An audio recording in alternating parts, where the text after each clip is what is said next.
Flock, Ravens Flock, Purple Rain Gang. We are back with another episode of Quiet Storm Sports here on the Purple Rain Podcast YouTube channel. Day 2 of Ravens Minicamp, aka the final day of Ravens mandatory minicamp, has just wrapped up. And we have a very special guest here, a Ravens reporter who has boots on the ground at the castle and is going to let us know exactly what he saw and basically who's standing out and who's not at minicamp. This and more on this episode of Quiet Storm Sports, but first, be sure, like the video.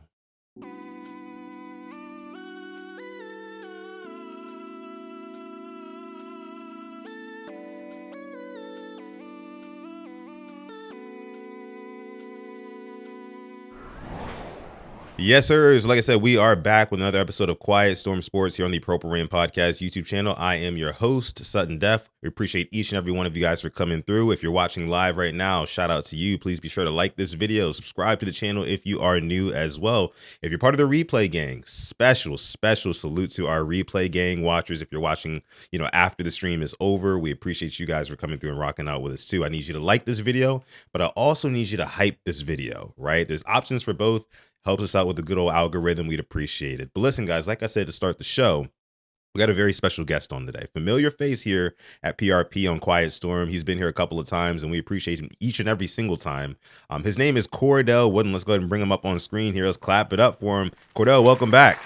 Yeah, man. What's going on? Appreciate you having me again. Of course.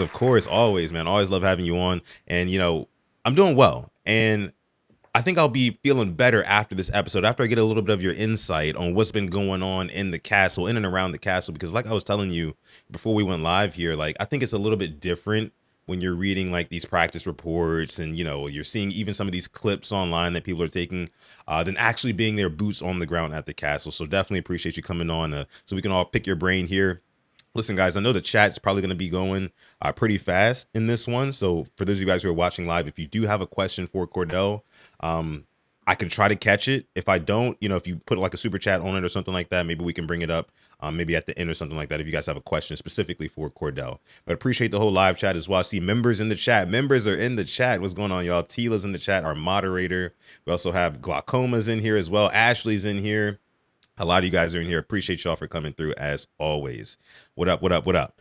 Again, like the video. Okay, Cordell, let's jump right into it, right? Let's jump right into it. So Ravens minicamp just wrapped up. Like I said before, you've been there the last 2 days. What is one thing that looks different in person than it reads in a practice report? Just a little warm-up question here for you.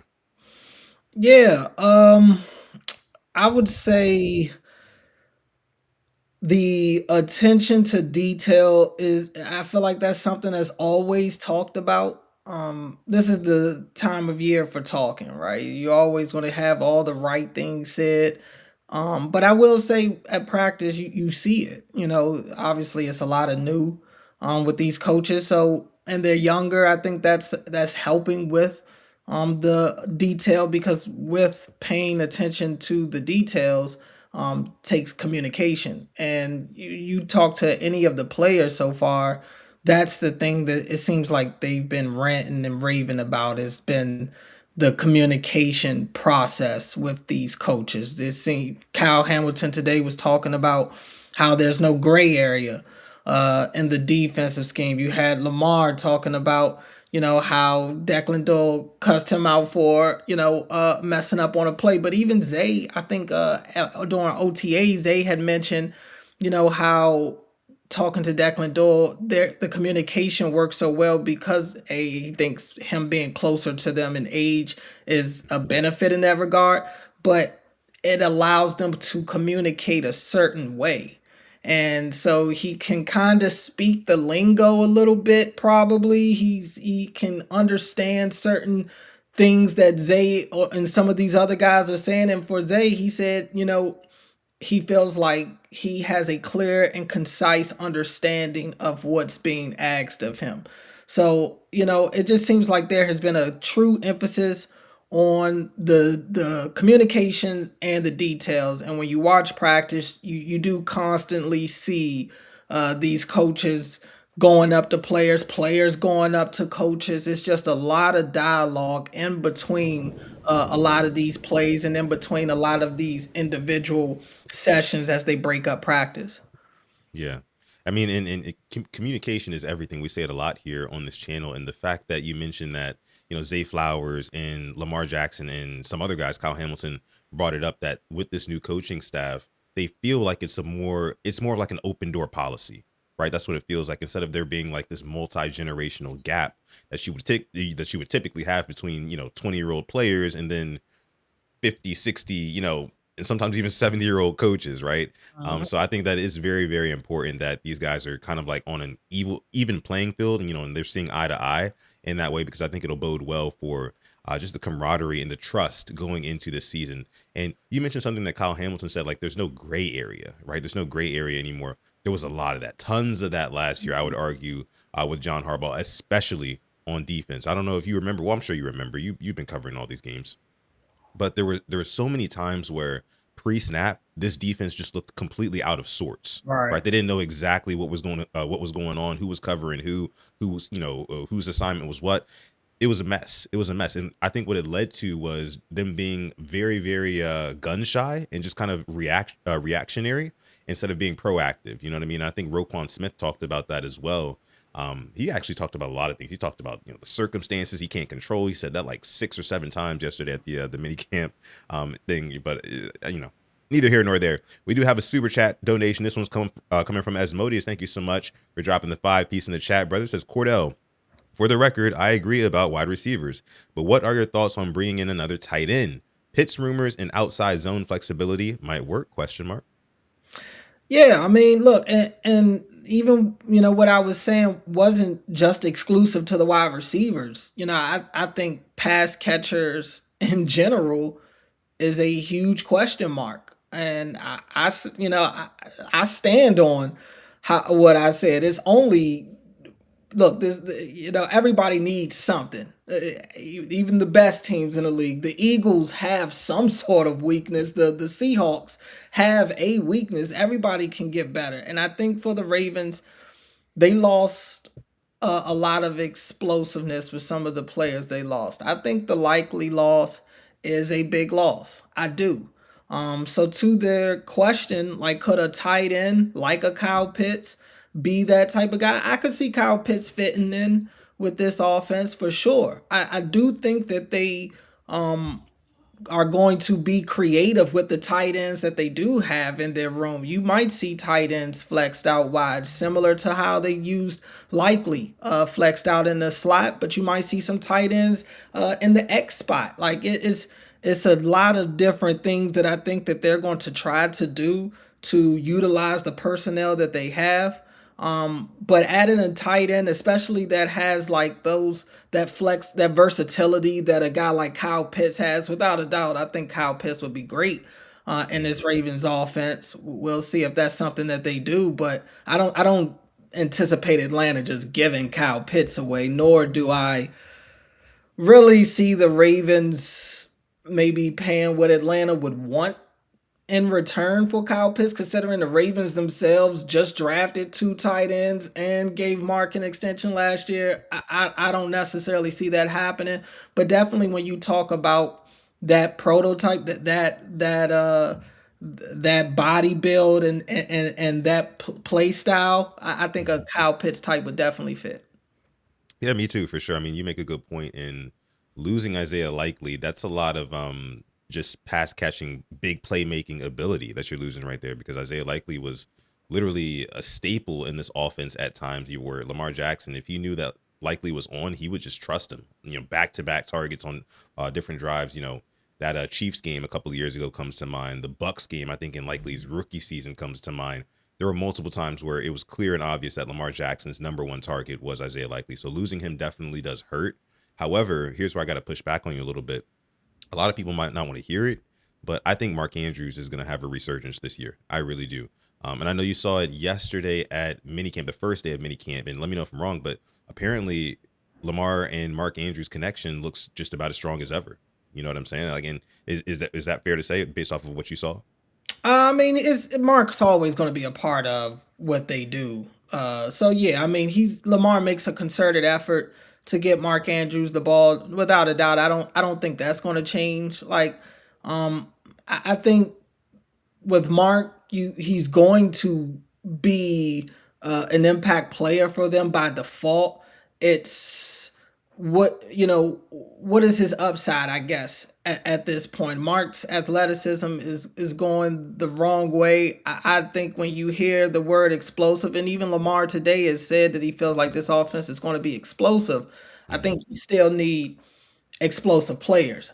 I don't view Mark Andrews as an explosive player at this stage of his career anymore. I think that's I think where they'll miss guys like Likely is when Lamar gets into second and third play mode and he's looking for the guy down the field that's going to make that play while he's covered, because I do think they're going to probably struggle a little bit in that regard right now. I always go back to that last game in Pittsburgh when the season was on the line and the game Mhm. was on the line. Where did the ball go to? It went to the guy that he knew was going to come through for him and make a tough catch. And he did. He did. So I think they're going to miss that element with Likely. Not to say none of these other guys can do it, but you're asking a lot when you're asking for these young, inexperienced guys, whether it's the rookies, whether it's Tez Walker, who has 7 career catches to his name, like whether it's Rashad Bateman, who's coming off a 19 catch season. It's a lot of what if and hope with a lot of the guys outside of Bateman. And I would, even if you want to throw Andrews in there, sure, I have no problem with adding Andrews to the Zay category of we know kind of what type of year these guys are going to have. Mhm.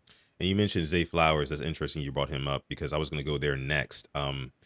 Zay Flowers has been a guy who has recently been in the media, popping up on different podcasts and things like that, and really talking his stuff. And I saw him on a podcast the other day where he said that if he got targets like in volume like JSN, then he would get around 1,600 yards and like 8-10 touchdowns, like something like that, right? The thing that I want to ask you, Cordell, is that since we all consider Zay, well, most of us do consider Zay a bona fide wide receiver one for this team. Um, do you think that it's even necessary to go out and get more receiver help? I don't know how you necessarily feel about Zay as a wide receiver one, and of course I want to get your take on that. But my thing is, if you have a wide receiver one and you have a viable tight end option in Mark Andrews, because yes, his explosiveness is waning, but as a red zone threat, I think he's still very, very dangerous, right? You have those two things in a run first offense. Why would you need another vet? And by the way, Zay Flowers is the vet now, right? He's going into what, year 4? What do you have to say about Zay Flowers and him kind of leading this wide receiving room? Yeah, I mean Zay is. I have no issue with Zay leading this. Zay is more than good enough to lead the wide receiver room. Again, Zay is one of the few, if not the only guy that you know what you're going to get out of him this season, assuming he's healthy to play the entire year.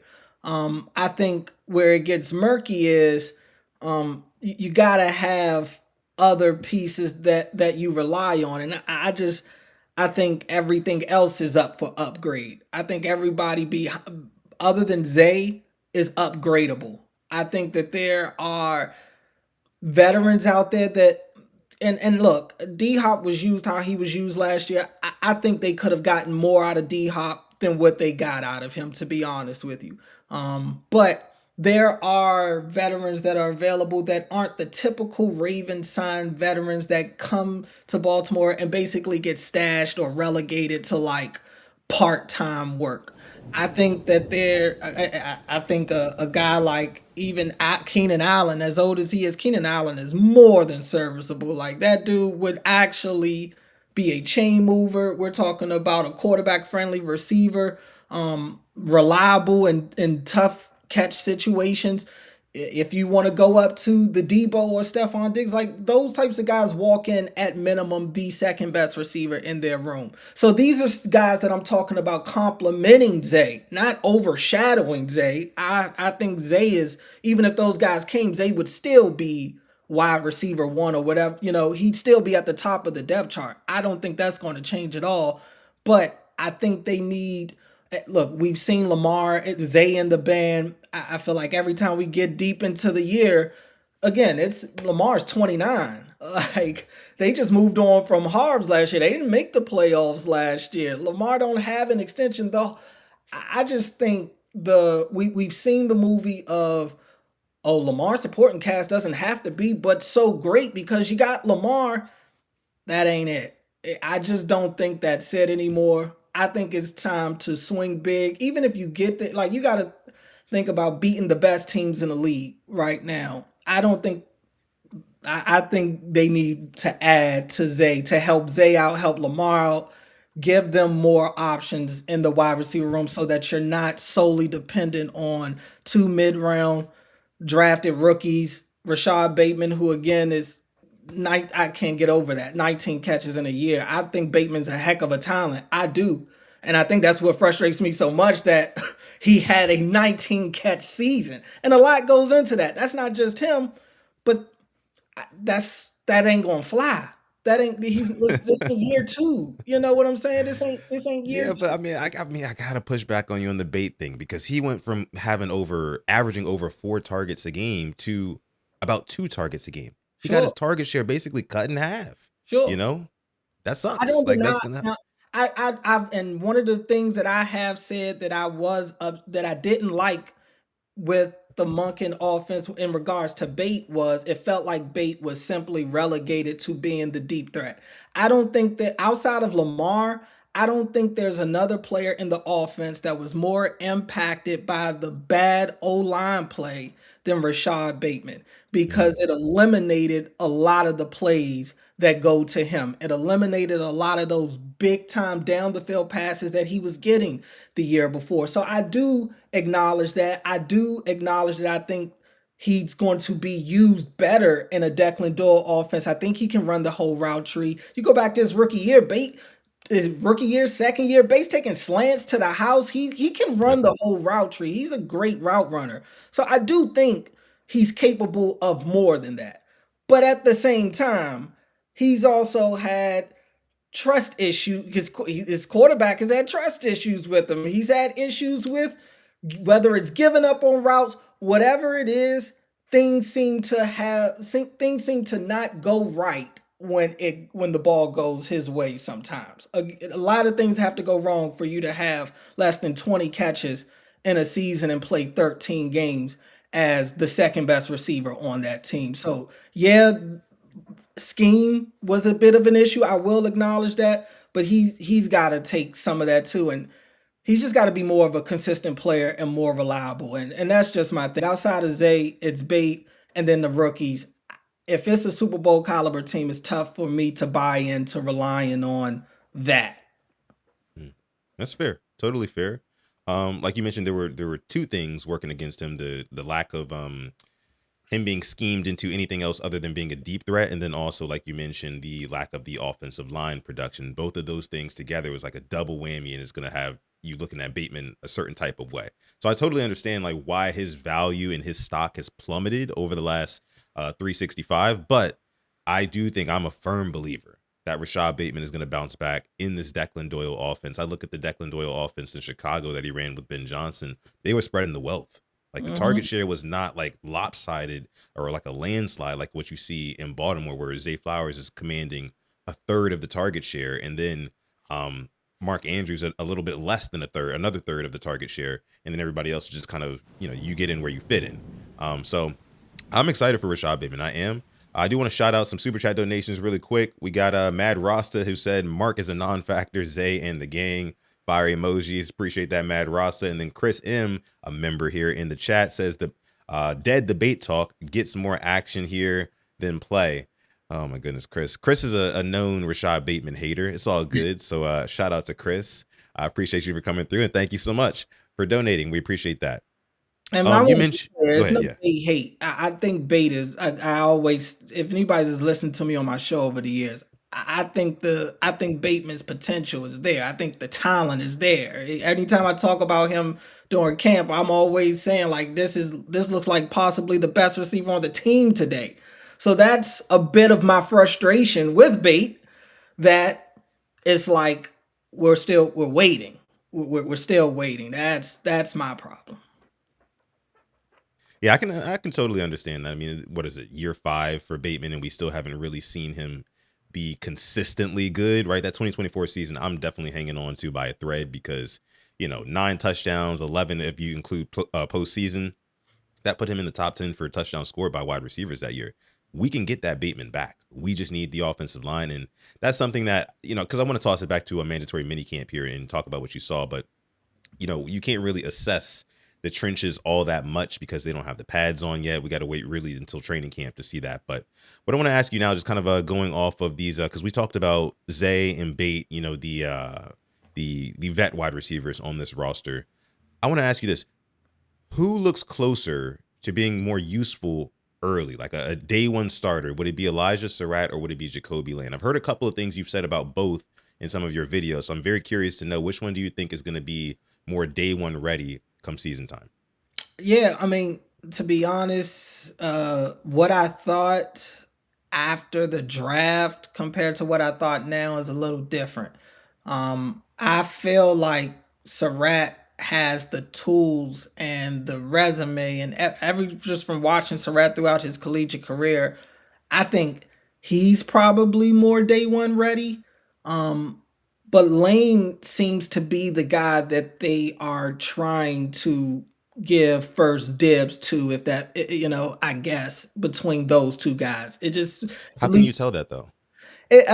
Lane just is in more, it seems like he gets more targets. Yeah, it just seems like Lane gets to play a little more with the real guys than Sarratt does, and they both get their moments. But I feel like Lane has probably gotten a couple more opportunities than Sarratt has. I feel like when Lane's on the field, um, he's constantly get that they're almost hunting him. It seems like they're hunting opportunities to get Lane the ball, whereas Sarratt, it doesn't feel as intentional with him right now. But again, that's through 3 OTA practices and 2 minicamp practices, so very premature. But it just seems like they have kind of put Lane in front of me more than Sarratt. Interesting. That's interesting. I didn't really, and see, this is what I mean by And like, also, Sarratt didn't practice today, so take that yeah, into account too. yeah.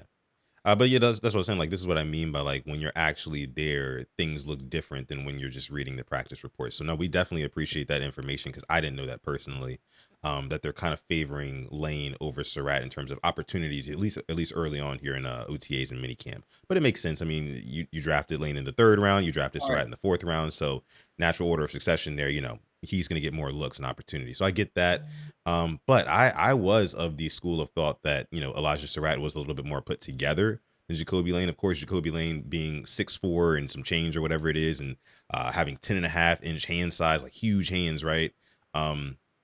That is the more intriguing prospect, and you would love for Jacoby Lane to turn into something, you know, devastating for the league, right? And it seems like the NFL is already kind of pushing him media wise. They want him to. He's already low key like a Mhm. little bit of a media darling.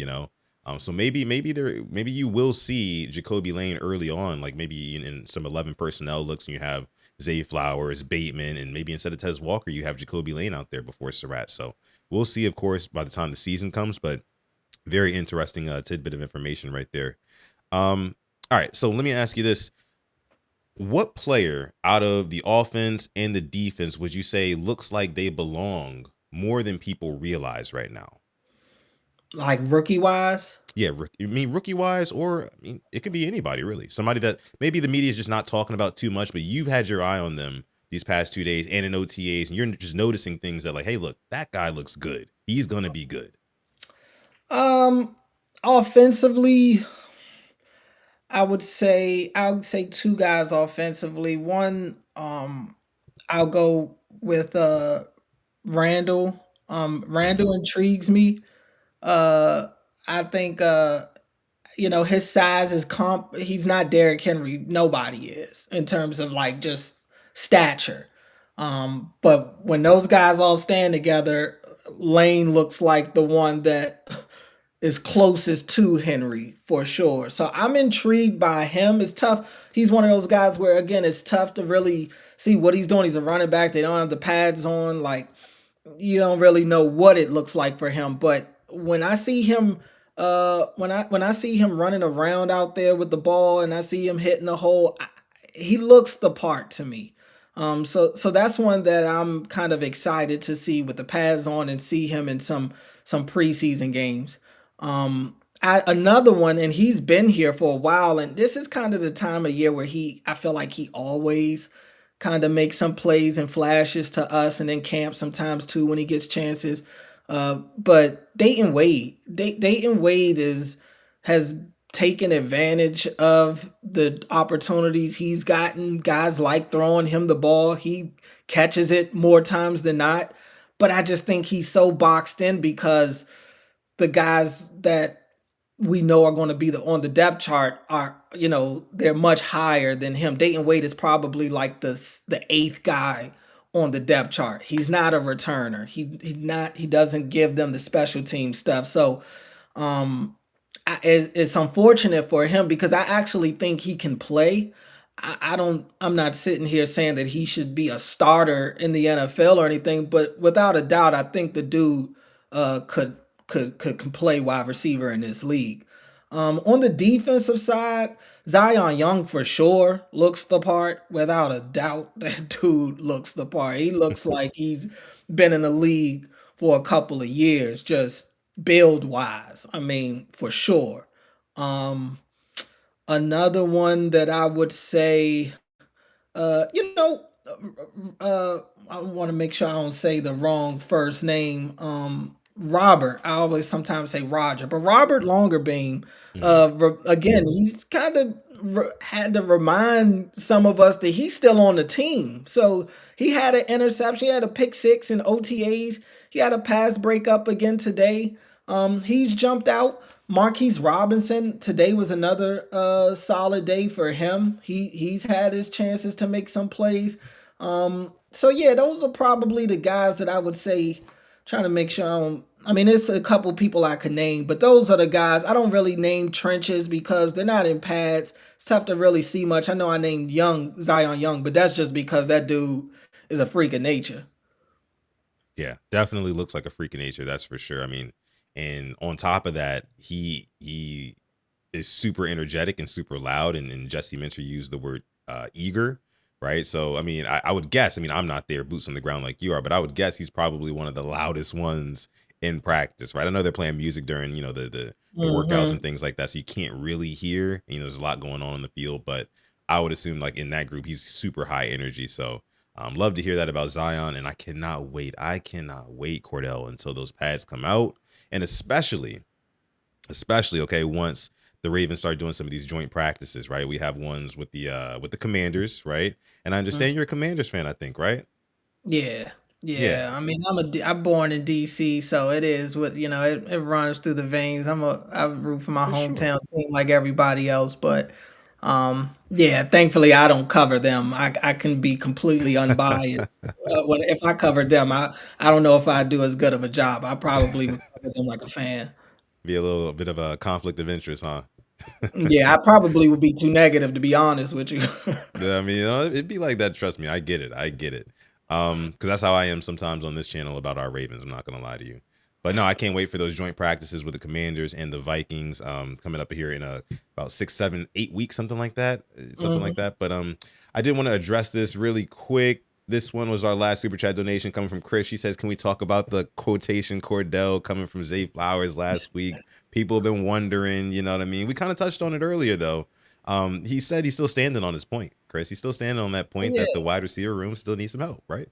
Yeah, I mean, I think yeah, they could definitely use another receiver, but yeah, and look, I will get back to y'all about that. At some point, I'm going to get the opportunity to ask Zay. I ain't gonna do it at the podium. I'm gonna get him in the locker room. I'm gonna approach him, but I'm gonna definitely ask him about the quote Cordell. But it's all love, it's I'll take everything in good fun. And what is he supposed to do? I expect Zay to do nothing but try to, stand up for his guys that I think are going to develop well. I just think it's a lot to depend on a lot of those guys this year in particular. If you're trying to get back to the promised land, but yeah, it's all love. But Zay gave me the opportunity to change my name on Twitter to that, so we're gonna take it and run with it. That's funny. That's great. So I got to catch him in the locker room. We're gonna chat about this in a little media scrum. That'd be Right. funny. That'd be funny. But no, yeah, I mean, I do think that, and I mentioned this to my live chat yesterday, Cordell, just kind of sticking on the wide receiver room just for a little bit here. Um, with all of the new brain power in the building, right? Do you think that it's possible? Because I do, that we actually can now develop wide receivers in a way that we have never been able to do, or at least we haven't been able to do by and large over the last 18 seasons. Because I mean, drafting wide receivers and developing them, it's just never been our thing under John Harbaugh. But now under Jesse Minter, who, like we mentioned before, extreme attention to detail, right? You have a Declan Doyle who seems to have all the perspicacity in the world, decision making, of course, detail oriented. Of course, he's very engaged too. I think that you can see some wide receivers actually get developed, and that's why Elijah Sarratt and Jacoby Lane are two intriguing prospects to me. Because they are they were drafted by Jesse Minter and Declan Doyle, so it's kind of like they're, I guess you could say, like a passion project sort of thing. Like, we want to develop these guys; these are our guys. B, they're playing with Lamar Jackson, and C, furthermore, Lamar Jackson said something while you guys were interviewing him earlier today. He said that, somebody had asked him about Lane and Surratt, and he said, this is a game of inches. This is a game of inches, and like having people who can make those kind of contested catches and things like that, like an Isaiah Likely, like we talked about earlier, that's important to Lamar. That's very important to Lamar. And as much as Lamar talks about, how valuable Zay Flowers is and things like that, there's certain throws he won't make to Zay because he knows that, it requires a bigger body. And Zay even acknowledged this on a podcast the other day. So I think he would agree too. But what I'm saying here, Cordell, is that like I think that the combination of those things, like having receivers now, albeit young, that match Lamar Jackson's like what he likes in a receiver, the archetype, the build, right? And then also having coaches who brought them in under their own volition. I think that they're going to try to develop those guys, and we're going to see for the first time in a long time some homegrown talent outside of Zay Flowers, because it's sad to say that Zay Flowers is the best wide receiver the Ravens have ever drafted, but it's true. It's a fact, Yeah. So we got to start doing. We got to start getting more Elijah Sarratt and Jacoby Lynn. I think one of those guys is going to get developed into a special piece. I do think that. I mean, that's the hope. Yeah. That's the hope. It's always optimism this time of year, and it should be. It should be. If you're not going to have hope in June, then why even do this? So, yeah, I mean, it's just, I guess in the grand scheme of things, for me, when I just zoom all the way out, it does become a little bit of a numbers game. And when you start to really not just with the Ravens, but when you look around the league and try to figure out, like, all right, how many of these fourth round wide receivers like turn into something? How many third round wide receivers like really turn into something? And especially when you talk about immediately. And I think both of those guys, I mean, again, you're not going to hear me talk negatively about either of those guys. I liked them both in college. So I'm not going to sit here and act like I don't like them now. I do. I think that they have the potential to develop really well. These aren't some of the same types of receivers that they've drafted in the past. At the same time, look, I like LeJontay Wester last year I liked him at Colorado, when he was playing in college. So, you know, but when you get to the league, it's you do start to figure out over time what of their college scouting report panned out. What were they able to what of those strengths that they had in college did they actually get to mature at the NFL level? So in this case, we're talking about the jump balls. All right, they were elite at it in college. Are they that same type of player 3 years, 4 years into the NFL? Some cases it is. Some struggle with that. And so that's really what it's about. I mean, the good thing for them, especially with the way the wide receiver room is set right now, they're going to get run. They're going to get opportunities. But with that comes trial and error. And especially at this level, it's going to be a lot of errors. It's going to be some drops. It's going to be some miscommunications, not being where you're supposed to be, getting jammed a little bit and struggling to get off the line. It's all of that stuff. So, development isn't linear. That arrow doesn't always just go straight to the moon. It's ebbs and flows. And for the Ravens, who are a team that's a Super Bowl caliber team, they're in a spot where they have to kind of figure out, all right, how does the development of our young prospects coincide with our immediate Super Bowl aspirations? Because those don't always go hand in hand. You may have the Ravens have top end talent. You can go to multiple positions, and they got at least one household name in a lot of these position groups. So they are a Super Bowl caliber team. But when you start to look at the layers, because it's not always your best players that are coming through in the biggest moments or having great games every week, you are going to have to rely on these guys. And these dudes are going to be put in tough. Even Tez Walker, if you don't even want to keep it with the rookies, we could go to a third-year receiver. It's going to be a guy like him that's going to be put in some positions and situations for the first time in his career. So it's learning on the fly while also having these immediate high expectations. I see all these people saying, yep, Ravens 13 wins this year. And I'm not saying it ain't possible, but are you accounting for that drop on third down, that on that tough catch in the fourth quarter? Like it's a lot of things that we can't see that kind of show themselves over time. And that's my thing. When you have this much youth and inexperience, that room for error grows. Yeah. No, I totally agree. I mean, I totally get that. I mean, I guess what you're saying is like those rookie mistakes or just those young player mistakes in general, they're inevitable, right? They're going to happen. Like you're saying, we don't account for that 3rd and 7 drop when you really, really needed it, right? Jacoby Lane goes over the middle. Let's just say, hypothetically speaking, he drops it. And then we're just like, man. But then you got to remember, he's a rookie. So you got to give him grace, right? And like that sort of, thing is unreliable when you're talking about going into the playoffs where it's do or die, right? You have no room for error. I mean, we saw it before in the AFC Championship game, Zay Flowers rookie season, right? Fumbles the ball at the goal line. Right.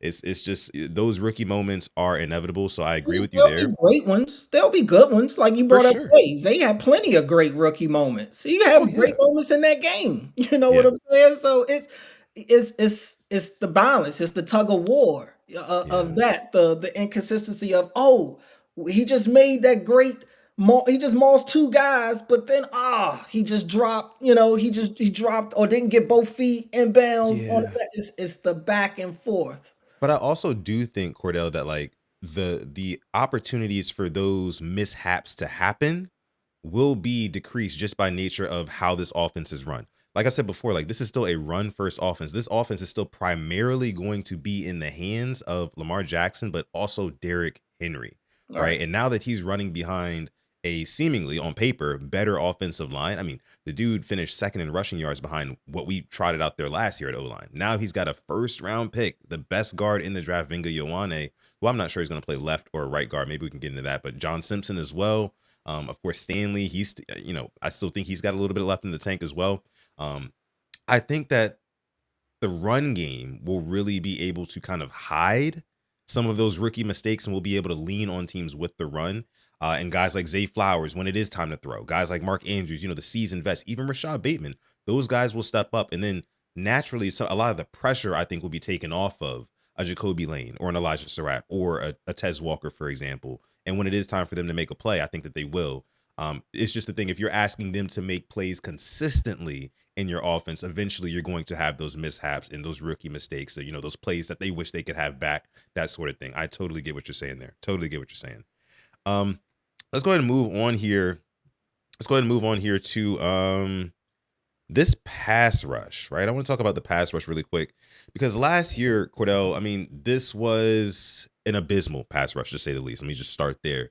I think the sack leader for the Ravens last year was Travis Jones with 5.5. And I mentioned yesterday, Calais Campbell at year 40, right? He's like around 40 years old. He had 6.5 sacks last season. He would have led all Ravens in sacks last year. I think back to Trey Hendrickson. Trey Hendrickson played 7 games last season, only had 4 sacks, but that's only 1.5 less than the leading Raven. Again, Travis Jones with 5.5. His last full season, he has 17, though, Trey Hendrickson. So I think you're adding a lot of sack production, like proven sack production and pass rush production to this unit. So when you look at Trey Hendrickson, because I don't know if we've spoken since that trade went down, but when you look at Trey Hendrickson on one side, Mike Green on the other, granted, let's say Matabike comes back and Travis Jones on the inside, and you're rotating in and out John Jenkins and Calais Campbell and Rashawn Benny. I feel like this front seven is very, very deep. It's deeper than I feel like national media gives it credit for. Do you share that same assessment? Do you think that this pass rush is going to be like a top 5 unit this year? Because I do. It has the capabilities. I am high. I'm higher on the defense than I am the offense. To be honest with you, I think that this will be the year where the offense honestly relies on the defense, and to go with the pass rush, like I think they're going to rely on the defense to get them some short fields, to get them some points sometimes, just to get them possessions. I think the defense is going to be the tone setter of this team this year. That is my belief, and it is a lot. A lot of that is because of the pass rush. I think the Hendrickson signing is great. You bring in bona fide, known pass rush production. Not all this other metrics and all that stuff. They went and got a guy that gets to the quarterback. Even if you want to talk about Calais was a great signing, I thought. Age aside, Calais still 6.5 sacks, which I think would have led the Ravens team last year. So I think Calais is going and beefing up that middle with Travis Jones, who I think is only going to continue to get better. Matabike, the stuff around him seems to be trending in an optimistic way, so I'll go with that. And then I do still believe in Mike Green. I do think Zion Young will be able to have arguably next to Awane, because he's starting on the O-line, and he's going to be an immediate contributor by default. I think Zion Young, and look, they were drafted 1 and 2 in this class. I'm not shocking the world here, but I think Zion is going to really be a force for them, and I think it's going to be that way, to your point, because of all the other guys that he has around him. They're not relying on Zion Young to go out there day one and play 70% of the snaps. He gets to be a part of a rotation, and not only is he a part of a rotation, but the guys in front of him are dogs. So he's going to be going up against some tired bodies, and he's going to be able to enjoy some of those leftovers. But I think he's going to really be good in the run game too. So I just think that front line that the Ravens have this year in general, pass rush, run stuff, I just think that front line is going to be the root of the rise of this Ravens defense this year. Yeah, and I agree. And the fact that like all those guys we mentioned, right? Matabike, Travis Jones, Trey Hendrickson, Mike Green, Calais Campbell, all of those guys, if you're a quarterback, all of those guys are in your peripheral vision. What you're really looking for is number 14, right? Like, where is he on the field? Mhm. And I think that's a part of what makes the Ravens defense so dangerous, Cordell. I mean, like, you have to worry about an ace in the hole safety who can be like, he's just a wild card. He's a joker card, right? He can just do anything. He's kind of trumps whatever you got going on. And like, you have all this talent around him now. And now you actually have a coaching staff who has the wherewithal to put these people in the right positions. We've seen multiple players come out now, Cordell. I mean, Mike Green said he was going to be blunt. He was very blunt on the Lounge podcast last week. He said, hey, look, man, you have to use pass rushers to their strengths. And when you're not doing that, all we can really do as players is try to respond. All we can do is try to control our response. Roquan Smith said a similar thing. The circumstances were the circumstances. All we can control was the response last year. But we didn't live up, to expectations. So I do think that I share your assessment when you say I have more faith in the defense than the offense. And it is mainly because of the amount of talent that is on this defense, Right. but also because Jesse Minter is a defensive minded head coach. So when you pair up a defensive minded head coach like Jesse Minter, who was working with less talent last year in LA, but still made them a top 5 unit. He's going to be working. He's going to be doing more with the talent here in Baltimore. So I'm super excited for the pass rush, man. I'm super excited for, you talked about the DBs a little bit earlier. It sounds like they're making some strides here and they look like a deeper room. I love to hear that. Real quick, speaking of the DBs, have you heard anything about Nate Wiggins? We haven't heard anything in terms of like what exactly he's dealing with. I forget whose story I saw. I think I saw it on maybe it was Marlins or somebody's, but I think I saw Nate Wiggins wearing a mask. So Mm, Jesse Minter did say that some guys were dealing with illness, some were dealing with some little injuries. I think I'm unclear which one Nate falls on. In OTAs, I know Nate was dealing with something with his lower body. So yeah, it seemed, and I asked Jesse Mentor today because Marlon has been there, but Marlon hasn't really been involved. Marlon didn't do much of anything today. He was out at practice, but he wasn't really participating in any of the team really. drills that they did today. So I asked Jesse Mentor about that, and he said Marlon was a part of the group of guys who's maybe not in the I don't want to make it seem like they're not in shape, but they haven't been there. They weren't at OTAs and stuff. So he doesn't want to just throw them back on the practice field as soon as they show up. So he's given some of these guys, Marlon included, and Nate Wiggins may be a part of that as well, even though he was here. I think Nate probably is either sick or dealing with something small. Hmm. Yeah. Probably giving some of the veterans a little ramp up time. I can understand that for sure. Right. I Um, think Bateman's a part of that too, same as Marlon. yeah, Since Bateman wasn't at OTAs, he's been there. Stanley too, he's another one. I think they're kind of, being patient with them right now. yeah. Real quick, don't forget to join the Rain Gang, guys. Like the video, subscribe to the channel as well. As it stands right now during the live stream, we have over 160 people watching live. We got about 52 likes. Can we bump that up? Can we like the video? We'd appreciate that here. And if you're part of the replay gang, be sure to hype the video as well. We'd appreciate that. Cordell, I'm gonna get you out of here in just a minute. Do you mind if I ask you just 2 more questions? Hmm. All right, cool. First one is special teams, right? We didn't talk about special teams yet. And Killer Most Def, appreciate the sub. We didn't talk about special teams, but so Tyler Loop has been performing pretty well, seemingly so far in camp and things like that. He's been near perfect, and of course you would expect that. But it seems like Jesse Minter, they're taking a couple of extra steps to get him prepped for bigger moments. I saw you tweet earlier today, or you spoke about in your recap video, how he got the guys out of meetings, out of team meetings, by making a big 40-yard kick in front of the entire team, right? And it was all on him.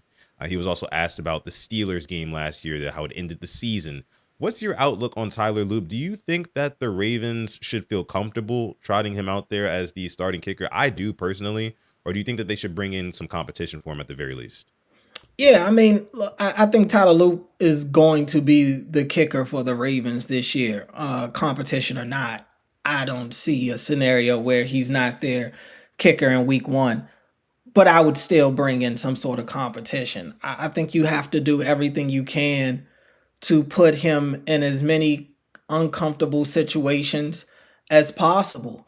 And I do understand the mental part of it all, but this is the NFL, and I keep saying it, man. It's kind of go time for the Ravens. Like we're in year 9 of Lamar. They didn't make the playoffs last year. They moved on from their head coach after 20 years this off season. So there is a sense of urgency, and as it should be, and that should fall down to everybody. And Tyler Loop shouldn't be above that. Again, he's going to be their kicker, but there's nothing wrong with finding ways to put pressure on him as you make your way to the regular season. And one of the ways to do that is bringing in not just some random that he doesn't feel somewhat threatened by. I would bring in somebody that's done it in this league. I'm not saying it has to be the best kicker on the open market, but somebody that, maybe Serviceable. he's heard of, Yeah. somebody that's like, all right, this isn't John Hoyland, somebody that they're going to be cutting before we even get to preseason. Like this dude could take my job. And so, you hope that gets Tyler Loop, motivated, and if does nothing but push him and gets the competitive juices going, and you get the best version of Loop and he's battle tested and ready to go. But the reality is you just don't know until you know. And he didn't have a pressure kick last year until he had a pressure kick.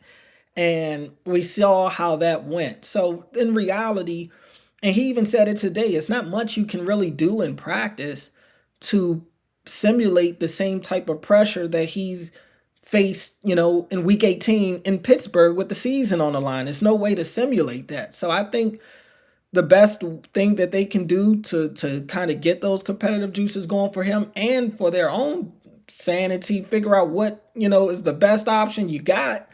Yeah, they should bring in some sort of competition to at least ignite a fire in him and see what he's made of going into the season. Yeah. I mean, I definitely can agree there for sure. I do have one more thing for you. Real quick tidbit notes. By the way, Ryan Eckley has been looking good. I've been hearing, Yeah. In practice reports as well. So shout out to him. Apparently he's supposed to be that dude. So he's got some big shoes to fill. Not old shoes. I mean, Jordan Stout was only around for a few years, but he definitely put All himself on pro. the map. Yeah, he definitely put himself on the map last season. One more thing I want to throw at you, Cordell. This doesn't have anything to do with minicamp, so to say. And oh, by the way, one more small tidbit. The center position, Jovan Gwynn, Danny Pinter, they seem to be the front runners as of right now. That's right. Is that correct? Yeah. Yeah. Yeah. Yeah. I mean, Pinter's kind of been I would say probably the lead guy hmm in that situation. Bullock has gotten hurt, but I don't really think Bullock, even though maybe he's on the back end of the center picture, I don't think that they are planning to go that route. I think that they're probably a little upset that they're in the position that they're in right now at the center position. Yeah. This is, I feel like I've been overly negative about the offense, but the reality is the offense is where all the questions are. It's where all the questions are. If you talk about them going and getting Awane, I think Awane's great. I think he's going to be a stud. The O line as a unit is still a question mark. You don't know who your center is going to be, and right now it's looking like you might have to go with a guy who hasn't done much at the center position if they stay in house. So we'll see, but they're not in a comfortable spot right now at the center position. I don't think that they're happy about where it is. And if they have to go in house, I I don't think that's great for them. They'll make it happen, but I'm not, sitting here acting like this is going to be a bad offense. At the end of the day, they have Lamar Jackson and Derrick Henry. Like they're going to make it work. They're going to Yeah. score points. They're going to move the ball. Um, but you're going to have those moments. You're going to have those games against certain teams, and that's just when it comes to the Ravens. I'm all about January. Like, what do I believe in this team in the playoffs? And so that's what I talk about when I talk about what they need. Sure, they can go and win double digit games in a regular season. Of course they can. Can they win the division? Of course they can. They've done all of that stuff. But if it's about the Super Bowl, yeah, there's some things that needs to be addressed, and I think most of those things are on the offensive side of the ball as it sits right now.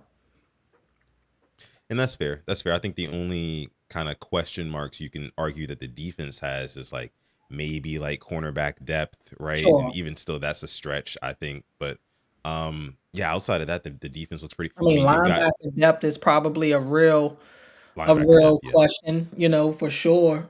yeah, But I think the biggest thing they did again was address that D line. I think that D line is going to be able to fix a lot of the issues on the defensive side of the ball. I hmm am, I'm not saying that this is going to be the best defense in the league. I don't want to put that on them, but I definitely am buying the stock on this defense right now for sure.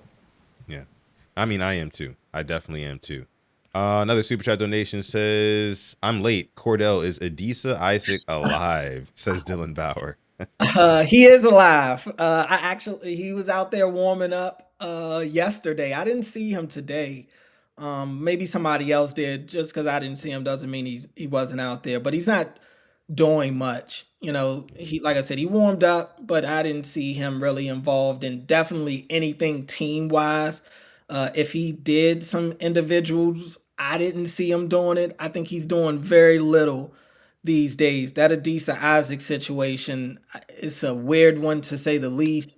Yeah. But yeah, I just don't know how he fits into their plans, especially if he can't even participate in anything right now.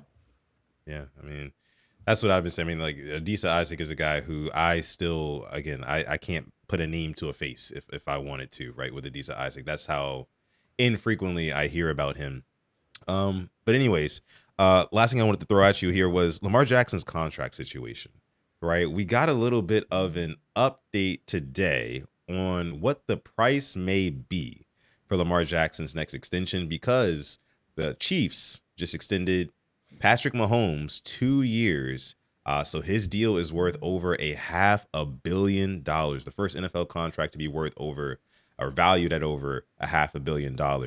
And his annual salary has gone up as well. So no longer is Dak Prescott in his $60 million, right? The top of the league in terms of annual quarterback salary. Now you have Patrick Mahomes making $63 million a year, $3 million more than Dak Prescott. How does this impact Lamar Jackson's contract situation? Or at least like, what do you think? Because I was always thinking, like I've been telling the audience here at PRP for the past couple of months now, doesn't make any sense for Lamar Jackson to negotiate for a new contract right now, especially coming off of a down year for himself and the Ravens, right?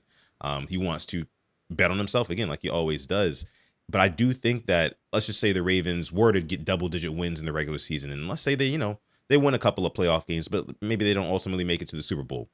I think that he's still going to ask for about 70 million, right? I mean, do you think that that would be far off? I think he's going to want to set himself apart a little bit, unlike last time where he just took 1 million more than Jalen Hurts and then everybody else leapfrogged him just a couple months later. You know what I'm saying? Yeah, I mean, I think that's probably a part of why he's waiting. You got guys like Caleb Williams and Jaden Daniels and Drake May. Those guys got paydays coming up as well. So CJ yeah, I mean, Stroud. yes, and well, that's going to be a unique situation for Houston right now. We'll see what CJ they get this year. But I think I don't. When I watched that and I saw him, because Mahomes, I think he has something in that deal that he signed a few years ago, that 10-year deal where he can basically do what he's been doing, which is like renegotiate this deal to, as quarterbacks pass him, he can just shoot right back to the top. He's got some language, I forget what it is, that's in there to where he can just keep going back to the top if he wants to. Um, I don't know. I mean, look, you're talking about a two-time MVP, and the franchise for the Ravens as right now, this era of the Ravens, he's their guy. I mean, he is the guy. Yeah. I don't know what you do in that situation. I mean, 70s, that's a real reset. That's a real reset. And so it is Mahomes. He's going to have he's got his track record. He's got all his accolades and everything. Like, does he shoot that far past Mahomes? The Ravens are definitely not just going to hand it over. They're going to fight on that. But ultimately, I don't know what that number looks like, but I do still believe a deal gets done. I just don't see a scenario where Lamar's not a Raven, at least for this next contract. Like, if we're, like, in period, I just don't foresee a situation where Lamar Jackson isn't a Baltimore Raven. So I do think this is going to work itself out over time, but it ain't going to be easy. People say it's because he has age, and no, it's because he's Lamar Jackson. He plays the most polarizing position in sports. These deals aren't easy to get done. We hear about all these other guys' deals getting announced, but we don't know how long it's taken for some of that stuff to actually happen. We don't know what's going on behind the scenes. So then yeah, I don't buy into getting a deal done with Lamar is more difficult than other people. Like, nah, it's the quarterback position, and he's a one percenter in this league, so of course he's going to fight for what he wants, as he should. And the Ravens have rights in this too that they should fight for. So I don't know how we get to that point, but I do think they get there to where they get a deal done with Lamar. Yeah, I think it's just going to come down to one of those things like Lamar Jackson's going to basically have them dead to rights after this next season. Let's just say he goes out there and lights it up again, flirts with an MVP, or maybe even gets one. Then it's like, all right, yeah. Now it's even the price is even higher than it would have been what I was asking for when we were negotiating last offseason, which would have been this offseason. So we'll just have to wait and see. But I do think that with Mahomes now getting 63, you can argue Mahomes, he's got 3 Super Bowls. He sets the market, not anybody else. But just with the way that quarterback contracts are structured right now, you don't have to even be technically the best or even the most decorated quarterback. And Lamar Jackson happens to be both of those things, right? To some degree, at least. And so he's going to reset the market. And somebody says 70 looks far or seems far off. I don't think so at all. I don't think so at all. I think 70 is very, very fair, especially if Lamar Jackson has a good season. But, I agree with you there. So thank you so much again, Cordell. We're going to go ahead and wrap up here. I know I've kept you a little bit over the time here, and I apologize for that. But we're having a great conversation, so I appreciate you for staying on a little bit longer with me here. Again, Cordell, Ravens and Orioles reporter for the 105.7 The Fan radio station. Make sure you guys go ahead and check that out as well. Listen, man, I appreciate you for coming through. And what else you got going on for the rest of this offseason? Yeah, man. I'm still covering the Orioles. We'll see if they wake up at any point. But yeah, I got my show, The Fresh Take, on 105.7 The Fan with my co-host Ben Hall. We're on Thursday evenings right now. You can catch us on the Odyssey app on YouTube, or if you're in the car on 105.7 The Fan. I'm also filling in on the morning show for basically like the next 3 weeks. So from 6 to 10 in Baltimore. You can hear me with Rob Long and Ed Norris on the Odyssey app as well, even if you're on the outside of Baltimore. So yeah, man, you never know when you'll catch me. Nice.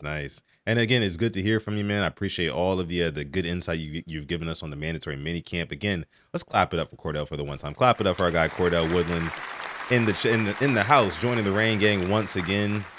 Friend of the show. We appreciate you so much, man. And we'll catch up later. Yeah, appreciate you guys having me, man. Y'all be good. Yes, sir. All right, peace. All right. So that was our guy Cordell Woodland, folks. Cordell Woodland joining the Rain Gang here on this episode of Quiet Storm Sports. Like the video for that really quick, guys. Just like the video for that. Can we get a thumbs up on the video for Cordell? One more round of applause for him, shall we? What a guy. He asked some really good questions at the Ravens pressers. I always, when I hear Cordell speaking, it's always a good question. He normally gets some sort of reaction out of the player or the coach that he's asking. So great guy. Appreciate him for coming on. All right. We still have 180 people watching live right now. Shout out to you guys so much for coming out to this episode of Quiet Storm Sports. I want to give a quick shout out to everybody who has sent a donation so far this episode. Our most recent gifters, we got Dylan Bauer dropping the 2-piece in the chat. Shout out to you. Chris M dropping the 2-piece, and dropping another one was Chris M for a total of 4 there. Mad Roster dropping the 2-piece in the chat, and Ismodius dropping a 5. Appreciate you guys so much for donating to the show. We also had a new subscriber, Kill Him So Deaf. Appreciate you. Thank you so much. Okay. All right. Let me read the chat here, see what we got going on. My guy here says smash that like button. You already know, smash that like button.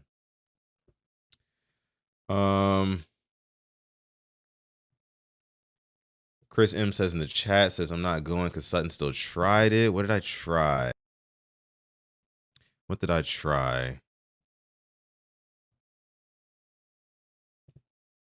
I love when they give good practice summaries. Me too. We should get Sashi Brown on the show. Sashi Brown on the show would be crazy. The president of the Ravens. That'd be insane. Insane pool that would be. If Lamar was interested in leaving the Ravens, negotiation would be easy. Meet my demands or I'm out. That's true. I think he loves Baltimore. I mean, Lamar is the type of guy who wants to make good on his word. We know that. And, of course, when he got drafted to the Ravens, he promised the Super Bowl, said, I promise you, we're going to win Super Bowl, believe that whole thing. Still hasn't done it 9 years later. And a lot of that isn't his fault. Some of it is, of course. Some blame has to go to him for that. But now that we got this new coaching staff, man, I have all the faith in the world that the Ravens can actually get over the hump. And if they were to get over the hump and they were to win a Super Bowl, it'd be just like when the Ravens won a Super Bowl in 2012 and they gave Joe Flacco like 120 million or something like that. That was like the biggest contract ever at the time, right? They made him the highest paid quarterback in the league, I believe. But you're gonna have to do that with Lamar Jackson if he were to win a Super Bowl. There'd be no questions asked. Like literally, like if Lamar won a Super Bowl, and let's just say MVP or Super Bowl MVP, whatever that is, if you reach the zenith of this sport, when negotiation time comes back around, which would be the day after the Super Bowl, if I'm Lamar, I'd be hitting up Eric like, yo,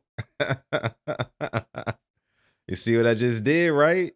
You know what I'm saying? Like, just have that blank check ready for me. Just leave it right there on the desk. You ain't even got to show up. You ain't even got to show up. Just have the blank check ready for me. I'm going to sign it. I'm going to put my amount on it. And then when you get back to your office, it'll be sitting right there on your desk. You go ahead, you take that to the bank for me. That's what that would be exactly what happens. Exactly what happens. Mad Rasta dropping a super chat donation. Dropping the 5-piece in the chat. Let's clap it up for Mad Rasta. Making it rain here on this episode of Quiet Storm Sports. Mad Rasta says, I'm just enjoying this season. Lamar might leave and I will leave with him. LOL. No idea what he wants or if the Ravens want him back. I don't see a world where the Ravens would not want Lamar Jackson back. You know what I mean? Because we live in, not live. Well, yeah, I mean, we live in a quarterback driven world when it comes to this NFL, this football stuff, right? It's so difficult. It's so difficult to land a competitive quarterback. And when you have one that you know is one of the greatest of all time, one of the most skilled of all time, right? And with the proper weapons around him and the pieces around him, he can definitely win a Super Bowl. You don't just let him go. Because what do you do? I mean, what do you do? Do you trade Lamar Jackson to a team who has a high round draft pick next year and you draft Arch Manning? Like, is that the plan? Are we gonna go and trade Lamar Jackson so we can draft Dante Moore, I think his name is, and just basically hit the reset button? Just for Lamar Jackson to go to, I don't know, wherever the hell else and win a Super Bowl potentially or compete for a Super Bowl? Like, no, there'd be no way. There'd be no way. And I can't agree with you when I say I'd be leaving with Lamar because I'm a Ravens fan first. I was a Ravens fan before Lamar Jackson was even thought of. But that would piss me off.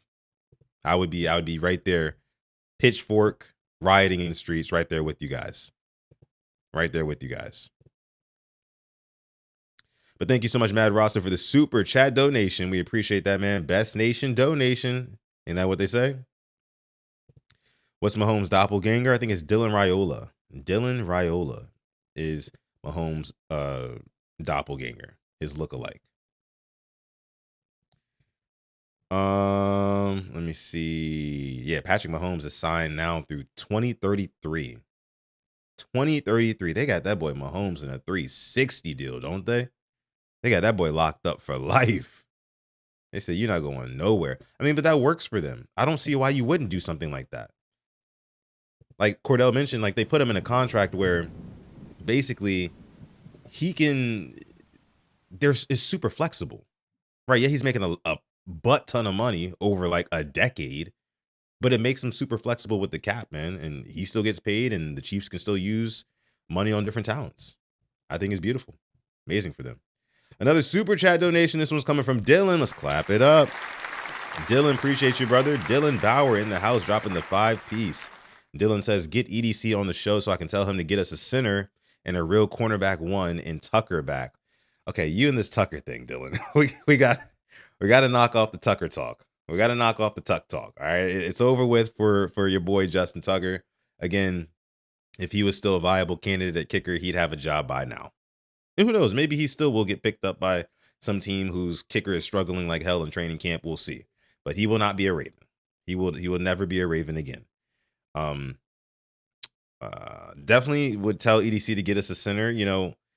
It's gonna be one of those things where if center is a pain point, and I've mentioned this multiple times, if center is something that's really, really harming us come season time, then yeah, another pitchfork and riding in the streets type of situation.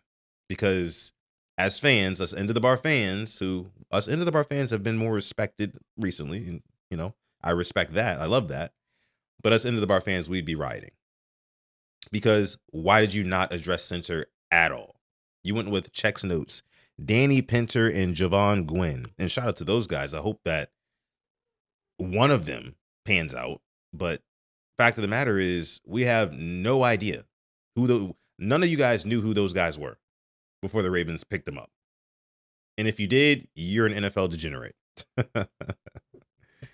But thank you so much, Dylan, for the super chat donation. A real cornerback one, though? What do you mean by that? What do you mean by a real cornerback one? That sounds a little slurish, if you ask me. A real cornerback one? I think we got a real cornerback one. If you ask me, I think we do. Is that crazy to say? What's his name? What's the boy's name? Nate Wiggins. That's our cornerback one. Bonafide. I think that much like every other player on this defense, Nate Wiggins, because you can say what you want to say about Nate Wiggins. Oh, he gave up top 5 most receiving yards last year, and so did Marlon Humphrey, whatever. But just like we've heard everybody else on this defense say, Mike Green, Kyle Hamilton even low-key kind of alluded to it, things like that. Roquan Smith alluded to it yesterday as well. We were getting played out of position, and we were just kind of like working with what we had. That was like pretty much all of the defensive players' sentiments, like the vets. So I do expect a big bounce back year from Nate Wiggins, and I do expect him to be locked down, because I expect him to be pressed up more on his man more frequently and engage in bump and run coverage, because that's what he excels at. He's got the speed to do it. There was no reason why we had him back 10 yards off of his receiver, his man. So I definitely think that we have a real cornerback one, Dylan. I definitely think we do. We just got to see him in act. We just got to see him put in the right places. Chido Awuzie is another guy who played really, really well for the Ravens last year. Arguably the Ravens' best outside cover corner. It was unfortunate that Steelers game, he ended, the year with that slip and allowed Calvin Austin to get behind him. That sucked. But he's coming back, and I do expect him to be good during the regular season. Well, just the season in general, because he was awesome for us last year. So I think that we have some viable options at cornerback. Nobody's really talking about Chandler Rivers. I haven't heard anything about him at like minicamp, OTAs. Well, I saw him at OTAs, but I haven't heard anything about Chandler Rivers at minicamp at all. Not making any plays, nothing.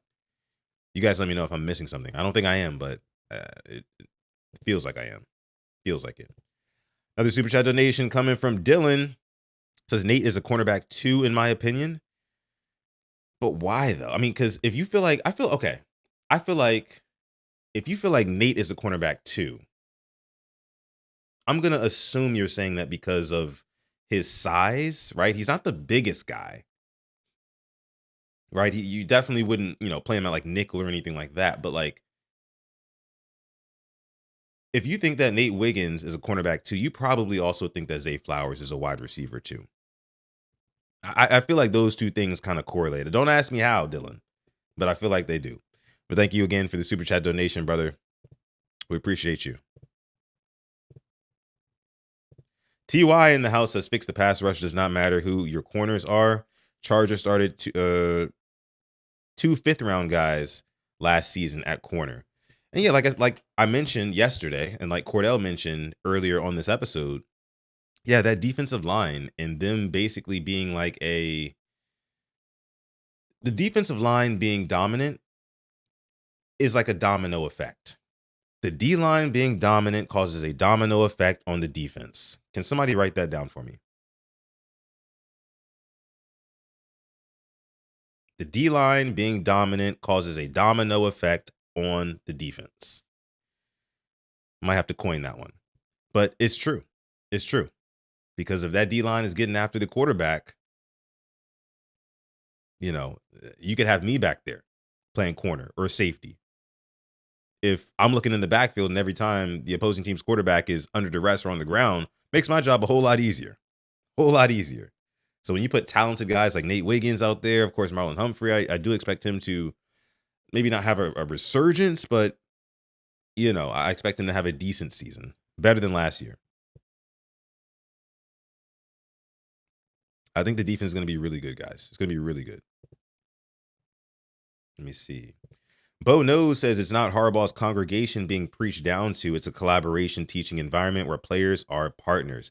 Bingo. That's exactly what it is, Bo Knows. That's exactly what it is. And we talked about it, me and Cordell, how the players seem to be really liking the fact, and they're very vocal about this. I love how vocal the players are about saying, like, yes, it's a breath of fresh air. It's a breath of fresh air, like being able to talk to a coach and feel like he's my friend as opposed to like my superior. You know what I'm saying? Like that opens up. Well, actually, no, it breaks down so many barriers of communication.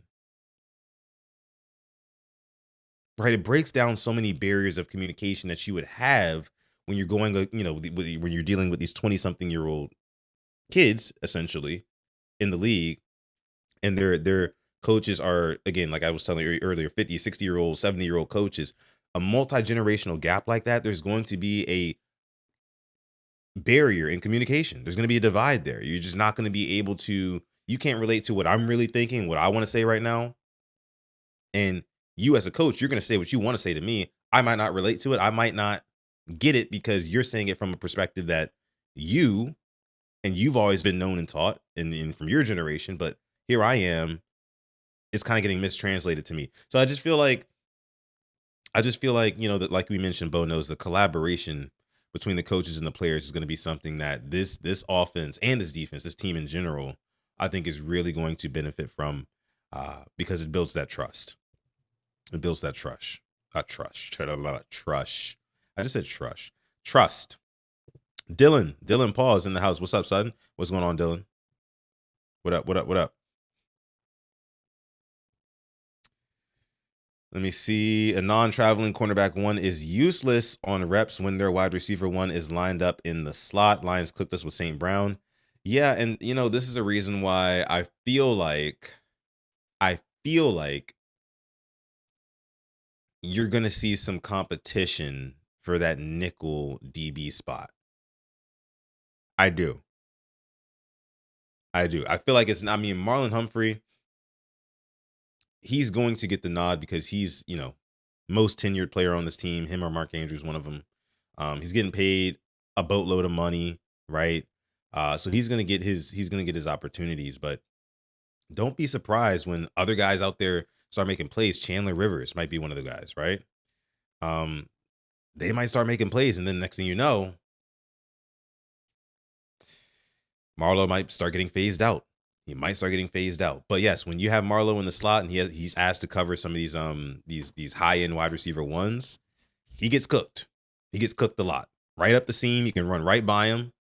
We saw it happen multiple times last season. I just don't think that his athleticism is there enough anymore to his recovery speed, that is, to really keep up with some of these younger, better guys.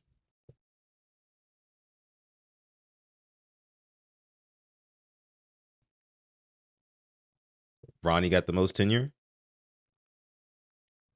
Does he? Well, 3 of those guys. Be sure, guys, like the video, subscribe to the channel as well. Appreciate you. Is Sutton not drinking today? No, I'm not drinking today. Sutton, are you drinking? No, I'm not drinking. You guys haven't seen me take a single drink on camera today. Nor have I mentioned that.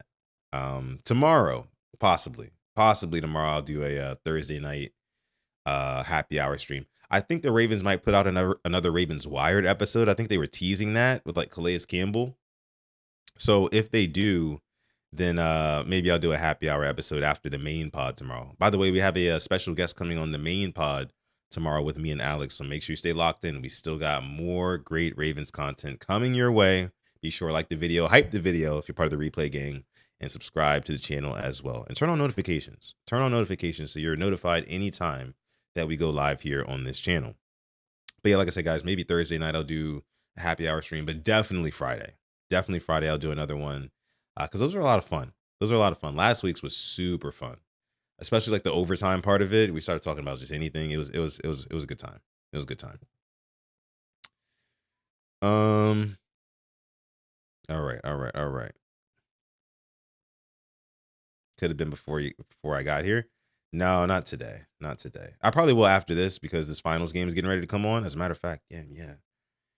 The finals game is about to come on. But yeah. Who do I think is going to win the finals tonight? My heart says the Spurs, but my mind says the Knicks. Heart says Spurs, mind says Knicks, man. I really want the Spurs to pull it out and tie the series up and go back to San Antonio, Texas, and really, really make this series interesting.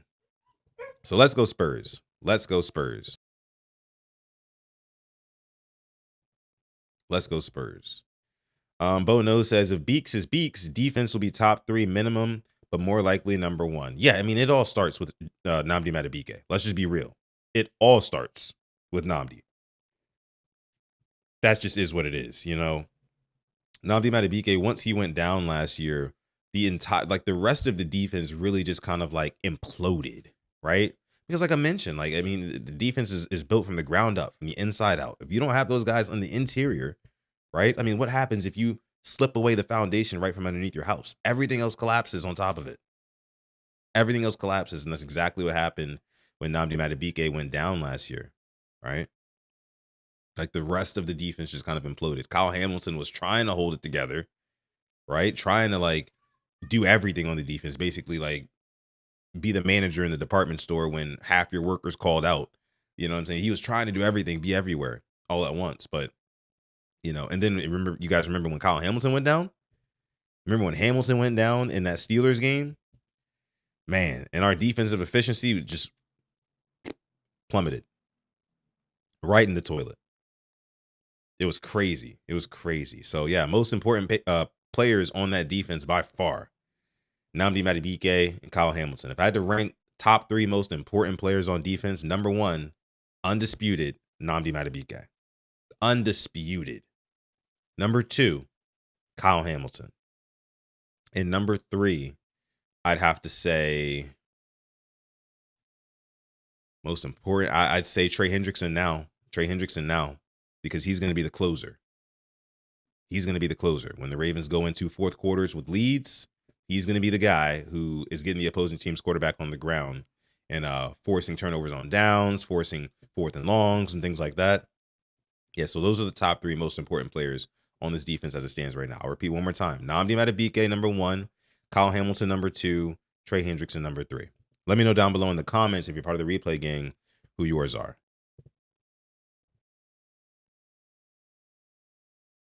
Trey is not more important than Roquan. Says who? Says who? Says who? J Vision 23. What are we talking about? I mean, Roquan, he spoke to the media yesterday, man. He's a guy who we really, really need to see. We really need to see. And I know I keep saying this, but like, we need to see more impact from him. More TFLs. Can we get more tackles for loss, Roquan? You know what I'm saying?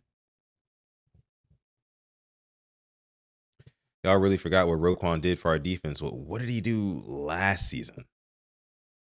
What did he do last season? Nothing. Nothing. Honestly, the past couple of seasons have been lackluster. They've been lackluster from Roquan. Considering how much he's getting paid, nah, man. I'm not letting you get that one off, man.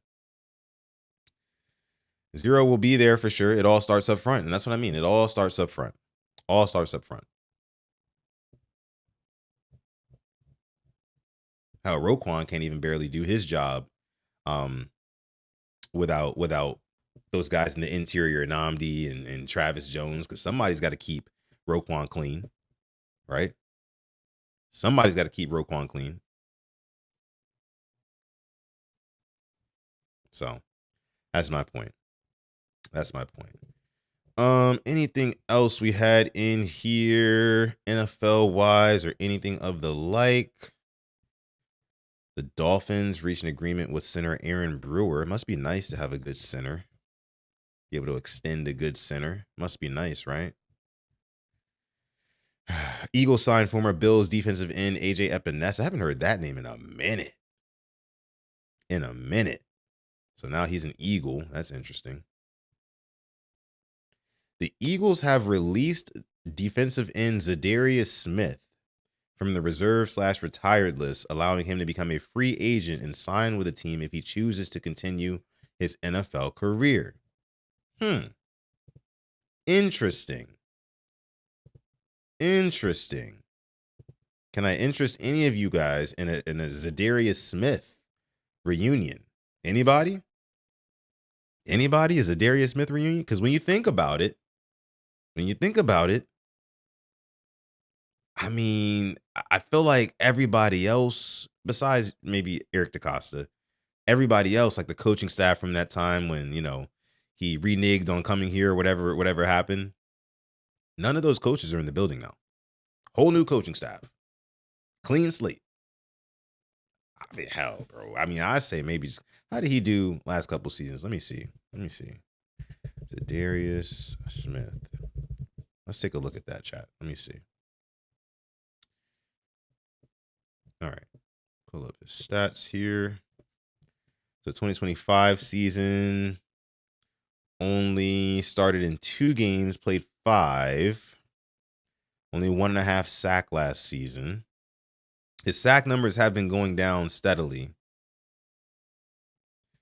But when you talk about a rotational edge piece, I mean, if Adisa Isaac isn't going to exist, you know what I'm saying? I mean, I wouldn't hate it.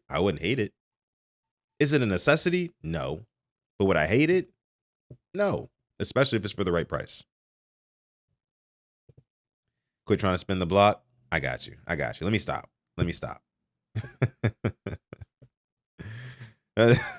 Stop. You guys are saying no in the chat. Okay, I got you. All good. Zion for president. Zion, man. I need more. I need some feathers to be ruffled. Oh yeah, take a look at this. These are the Ravens defensive linemen pushing the sled. They're on the sled drill here. And I want you guys to tell me what you notice from this, right? Who looks the most intense? Who looks the strongest, right? Who looks like they're hitting this rep the hardest?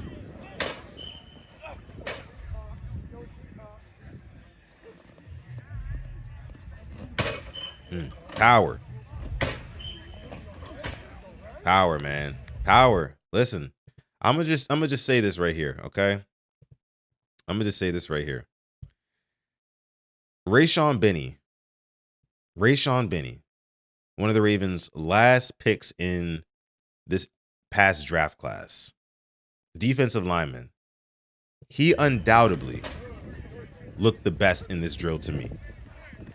65 did a pretty good job too. Calais is last.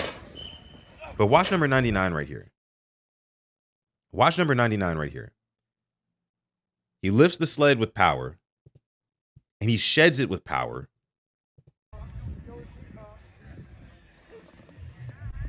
And he doesn't get wide on his shed either. Look, watch this. Doesn't get wide on his shed. He gets the guy would have been a offensive lineman. Gets him out of the way and stays tight with it. That's what I love the most about it. Stays super duper tight, which will give him a pursuit to the quarterback or to the ball carrier and help him be able to plug that gap and not get reblocked. Calais Campbell at the very end there. Let's take another look at Calais.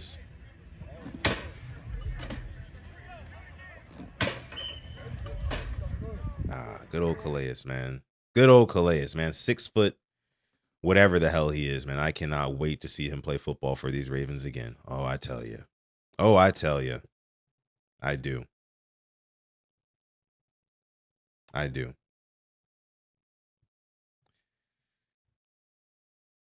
Why are we talking about Cash Doll in the chat? I don't even know who Cash Doll is for real. Sounds familiar. Sounds familiar though. Anywho, Rayshon Benny looks like he's going to be a pretty solid defensive lineman. He's another guy who I'm going to be looking out for when the pads come on. Top 3 guys I'm looking for when the pads come on: Zion Young, Rayshon Benny, and Venga Ioane. Those 3 guys, I'm really looking forward to see how their physicality translates to the NFL level. Okay. But all right, chat, I think we're going to go ahead and wrap up this episode of the show. I want to ask you guys to like this video if you have not already. Like the video if you've not already. If you're part of the replay gang, hype the video. Appreciate all of you guys for coming through to this one. Subscribe if you are new as well. Very special guest on tomorrow's main pod with me and Alex. Make sure you do not miss that. Turn on our notifications so you don't miss anything coming from PRP, the Purple Rain Podcast YouTube channel, where we cover all things Baltimore Ravens and more. Right? And more. World Cup starts tomorrow. We'll be covering that.